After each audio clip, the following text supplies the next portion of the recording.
I started in the Border Patrol in 1995, and I did my first 8.5 years in San Diego. And then I come up to the northern border in 2004.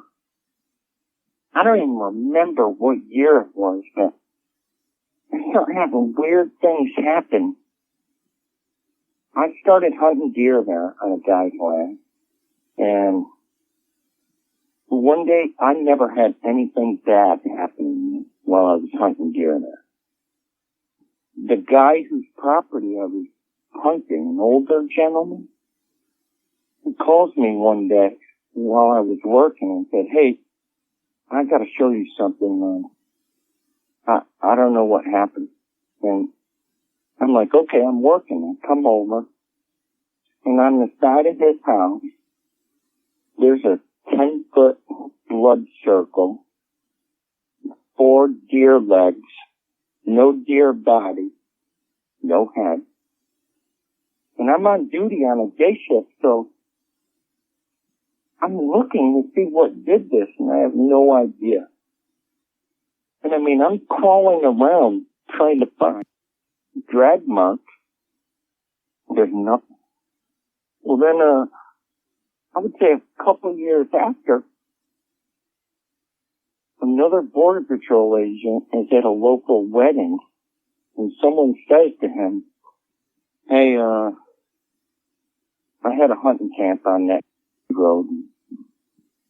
There's a Yeti on that road." And the Border Patrol agent said he's drunk, but he told us all at the station. And as soon as he said that, I was like, that's what those 4 ripped-off deer legs were.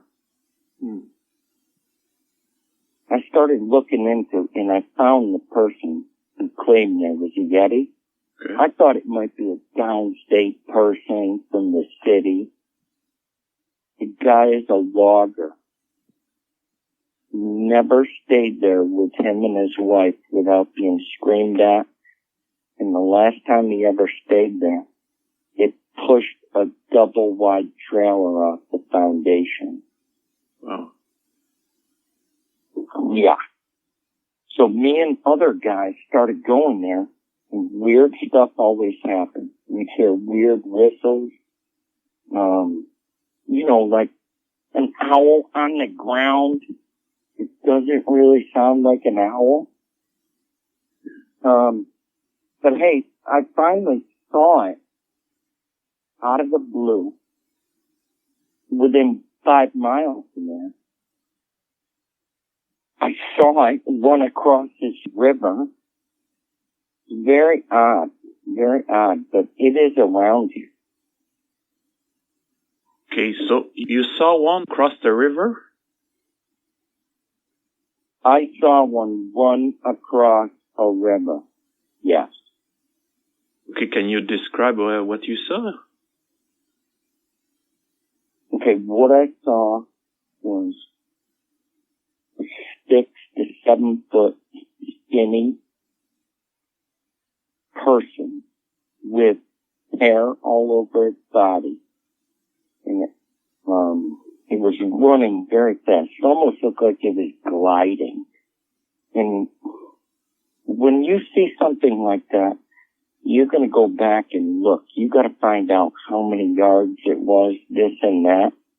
I saw it at a distance of, I believe, 90 to 120 yards. And it looked like it was running across on top of a river. But I can tell you after I paced it out, it knew exactly where the rocks were. And it was almost running on top of the rocks at the flow of the river at the time. And it looked like it was gliding. But the craziest thing I saw was that its arms were longer. So long, and the way its knees were coming up, they were like in front of it. And, yeah, it was, I've seen bear cross the river. I never saw anything like this. And it was fast. Very fast. It's weird. And I can't unsee it. I had nightmares for months. Couldn't sleep. I don't even know what to tell you. I don't know you at all. But if you're thinking of it, you want to see it, and you don't want to see it. Life is not the same after you see it. Not good at all.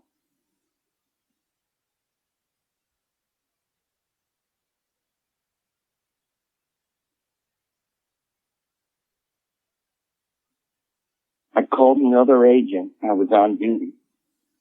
It was springtime, April, and I knew he gardened, so I was giving him seeds.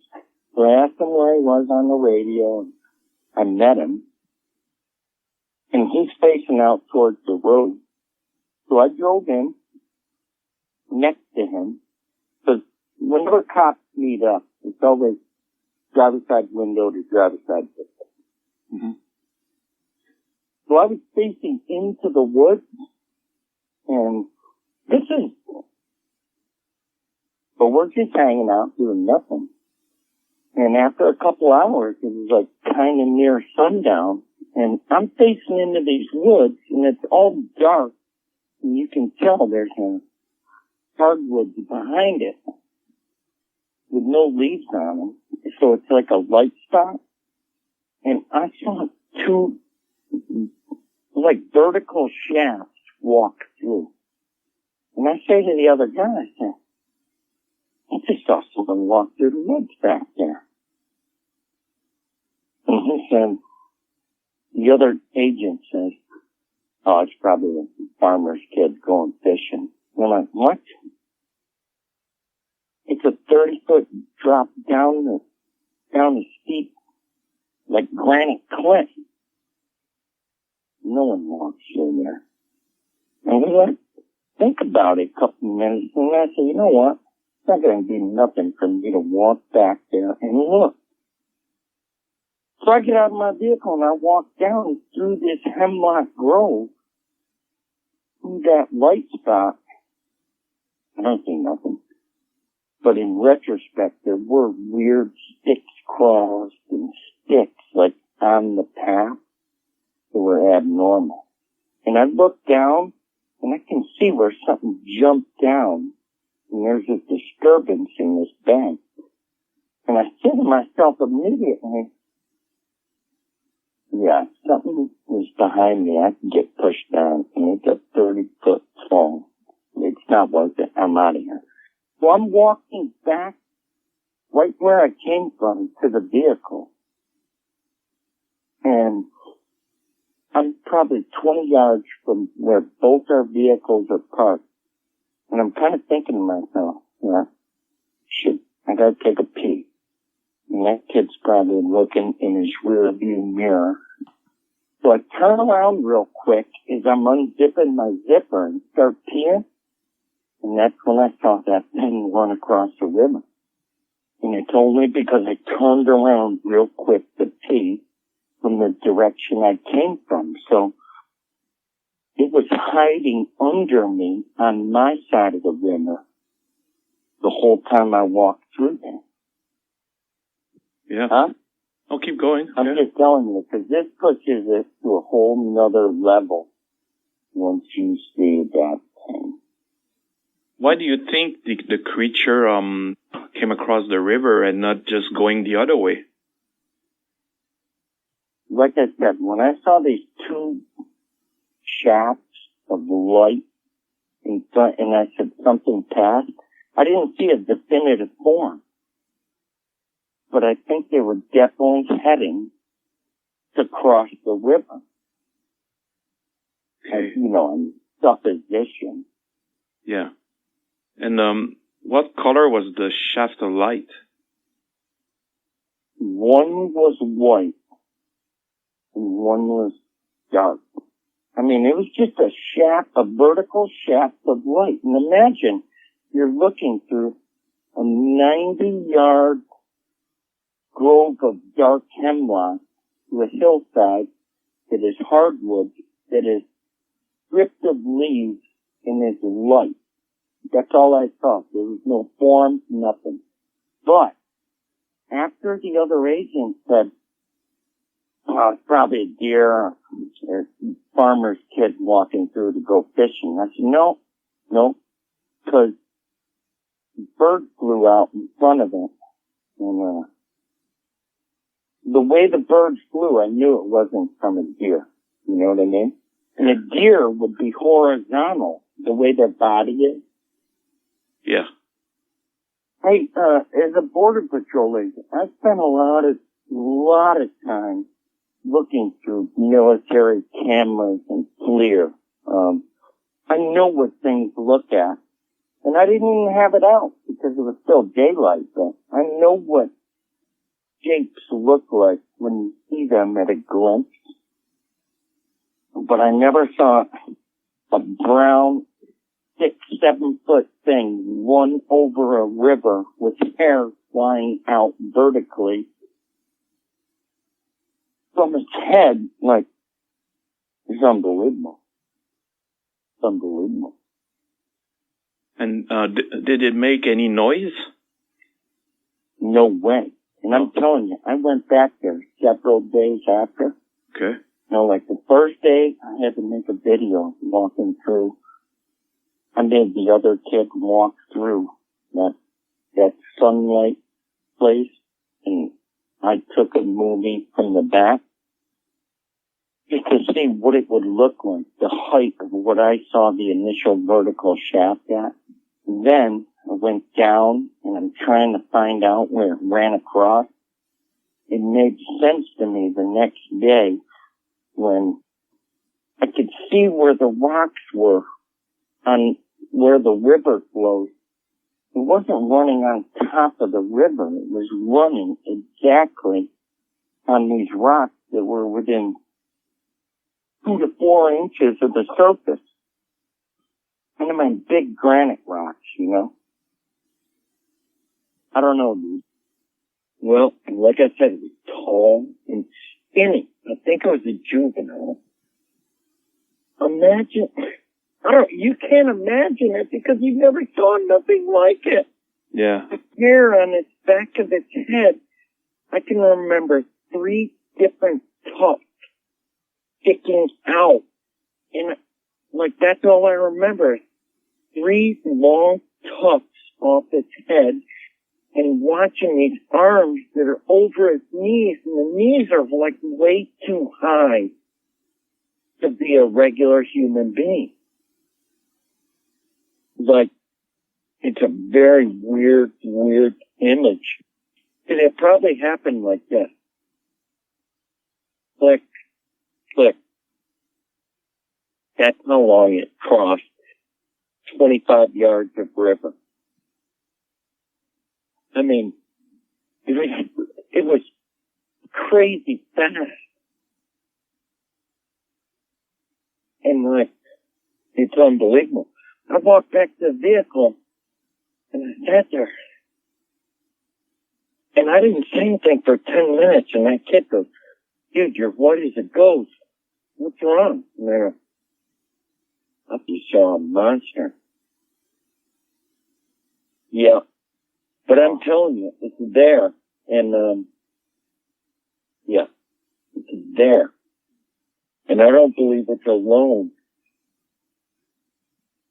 I'm telling you, it kind of ruined my life. Seeing that thing gave me nightmares. I've already talked to Indians about how to make peace with the whole thing, to get rid of, I don't know, there's some sort of post-traumatic stress after you see this thing. You're not supposed to see what you're not supposed to see. Well, hey, I don't know if you're familiar with a show called Sasquatch Chronicle. Oh, yeah. Wes Germer. Yes. Well, I sent him an email, I don't know, almost 3 years ago, and he called me up and he did a whole episode with me. I'm episode 652 on there. Okay. And I couldn't believe the horrible, vile crap people said in the comments after. I couldn't believe it, dude. Yeah. So look that up, 652. Yeah, for sure. Yep. And anything new since in the last few months or years? I retired shortly after. There was a scandal associated with my sighting. Okay. Yeah. So I had to retire. And then I ended up buying a property. Okay. And I bought it from Mohawk Indian who said he saw it one time on the west side of the property. And he's a full-blooded Mohawk. And he said, Mark, that thing is not from this world. And I said, well, how did you see it? And he said, he was working. It just got dark. He turned the lights on his tractor. And he was putting up the foundation post on his deer hunting stand. So it's going to be a 2-story stand. And he said that thing came through, growing trees and screaming. And he said, Mark, it's not from this world. And I haven't stayed there at night yet, but I'm working on a cabin right there. And yeah, I don't know. There's pretty weird sign right there. Like I can show you a 6-foot twisted tree off, like within 20 feet of the cabin I'm erecting.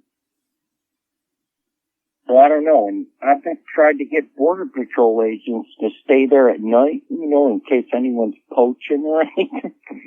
And 3 guys have already told me, man, it's creepy there at night. I don't like hanging out there. But hey, I did want to ask you, do you have any actual sightings right in the areas north of where I've been talking to you about? No, actually, no. What I heard, it was always on the U.S. side, and I heard about Jeremiah Fontaine. He had some land right by the border, and he had a few sightings. He didn't say where exactly, but it's pretty much the same general area. But apart from that, I've never heard anything about this area. You know why? Very few people live there on the Canadian side. Yeah, the guy in your area, Jeremiah Fontaine, he said he saw one. Yeah. He said he saw one in a swamp eating cattails roots. It was pulling cattails out of the water.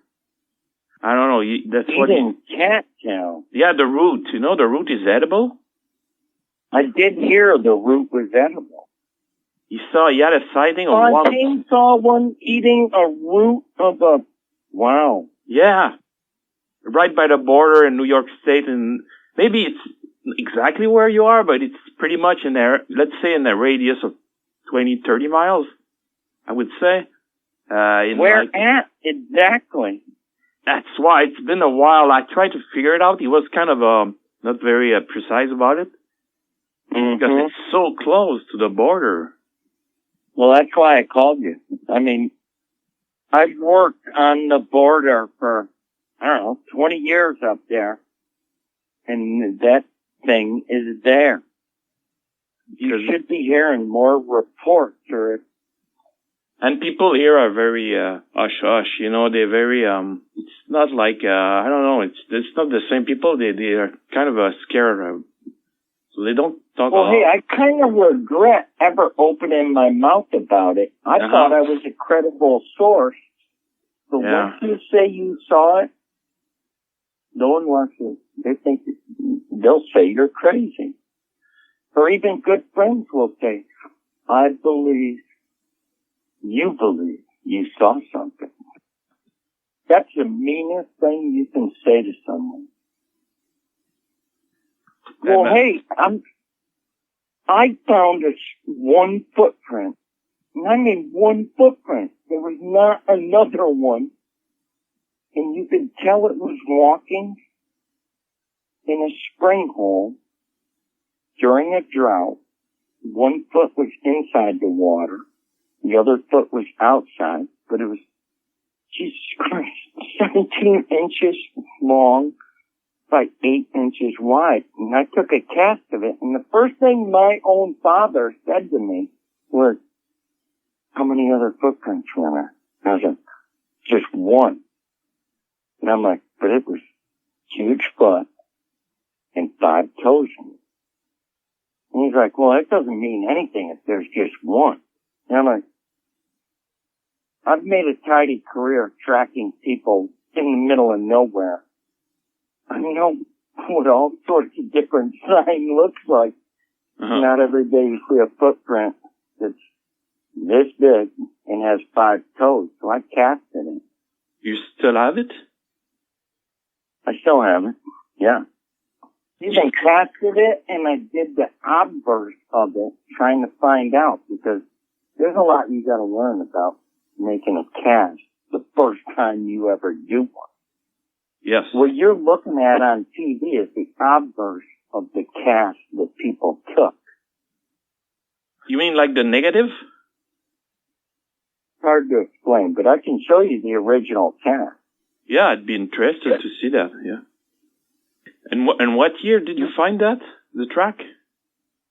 And it was, I would say, probably 2018. And when you saw the creature going across the river, what year was that? It was 4/22, 2020. Okay. Yep. Okay. 4/22/2020. So now I'm starting to go there and like, yeah, and you do weird things, call at night, knock on trees. And, I brought other people with me and weird stuff started happening. Like, one time they threw a rock at us. Another time, and the only time working in the woods in, years of hunting people in the woods. The only time I ever heard frogs and crickets and everything shut up. And something is coming at us going, boom, boom, boom.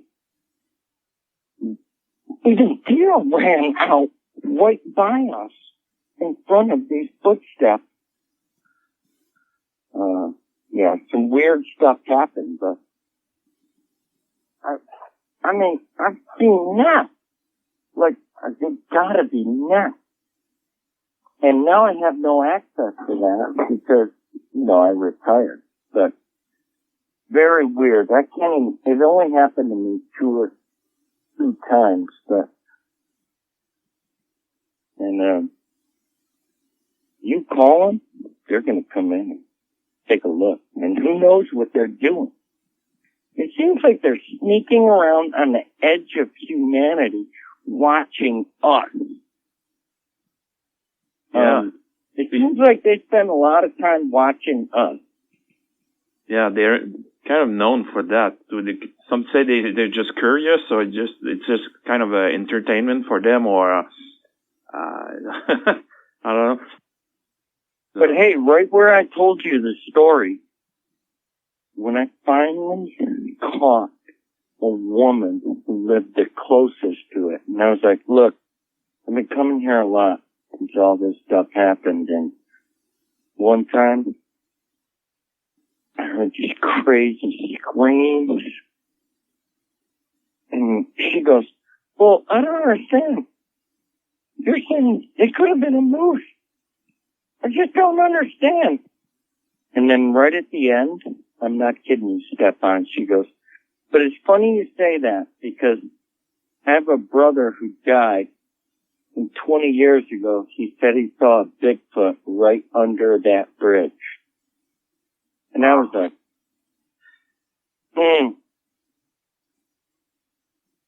Yeah. Hey, there's another thing, like, dude, I'm telling you, if you're ever in the vicinity of this thing, I don't know, some people smell a smell.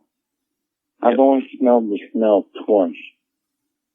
The last thing in your mind when it projects whatever, this infrasound or fear, it'll make you more scared than you've ever been. And you'll never want to feel that fear again. But at that moment, the last thing in the world you're going to do is pull out your phone and start recording. Like, you're going to be pissing yourself. like, and people are always like, and you couldn't take a picture. It is the last thing on your mind. The infrasound is real. Yeah. Steven, I told you when I was stomping around and deer ran out and every animal in the woods shut up.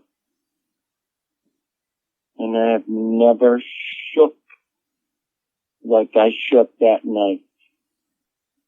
And I mean, I was holding a 1014 night vision device and a 12 gauge shotgun. And I was shaking like a leaf. And it was the most afraid I ever was in my whole life. And I started feeling better after when I realized that's something this thing projects on you. Like, I thought I was going to die. And I'm not like that. I'm trained, man. Yep. I would just start shooting and reloading. And when that gun was shaking like that, I knew I was in some other realm. I never want to be that afraid again. Mm-hmm. Never. And that was a night I didn't see it at all. The day I saw it, I didn't smell nothing. Just, it was sneaking, running across that river at high speed. There was no fear, nothing. So, I don't understand. Sometimes people are hit with the fear. Sometimes people are hit with the smell. And sometimes you just catch a glimpse of it escaping and there's nothing. There was no fear, no smell, nothing. Which doesn't make any sense either, does it? No. The worst amount of fear. I'm not talking general trepidation. No. You know? I'm talking your heart leaping out of your body fear. And I can even tell you state forest rangers from New York State that think, I mean, I can tell you distinct cases where they're like, they think that thing snatches people. They think it snatches people. Wow. Okay. God damn, there was a case here within the last 10 years.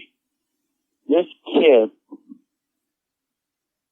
who just went through his first semester of college, and he texted his girlfriend and says, I'm just leaving the party, I'm walking to your house, I'll be there in 10 minutes. And he's walking over a bridge in Upper Lake, New York, and I'm not kidding you, Stephanie. I talked to a forest ranger who was one of the first people there within an hour. Something hit him on that bridge so hard, he was lifted upside down, change in his pocket fell out, beer in his backpack fell out. Everything's there, and it's fresh snow, and they thought a car hit him. Okay. But there's no car mark. There's nothing. And he's gone, man. He's been gone almost 10 years now. 18-year-old kid. They never caught his body. And I'm telling you, you look at Mohawk settlements historically, they never lived in the mountains. Never. They never had a settlement in the mountains. And if you look in Vermont, the Abenaki never lived in those white mountains. They said you can't live in there. So I don't know. I mean, I'm sorry I kept it so long. No, it was very interesting, you know. No, it's always good to talk about it, too, when you live those kind of experiences. Well, I find it therapeutic so you can talk about it. Most of the shit I told you tonight, I said on that episode, Sasquatch Chronicles. I don't understand why I don't have it recorded. Yeah, I'll find a way to listen to it. you know, that's one way you can go through the stories to make sure if there's inconsistencies. Like, I just told you everything I said basically on there. Yeah. Yeah. Great. Okay. It was great talking All to right. you. Good talking with Stefan. Yeah, I really enjoyed it. All right. I'll talk to you next week. Perfect. Later. All right.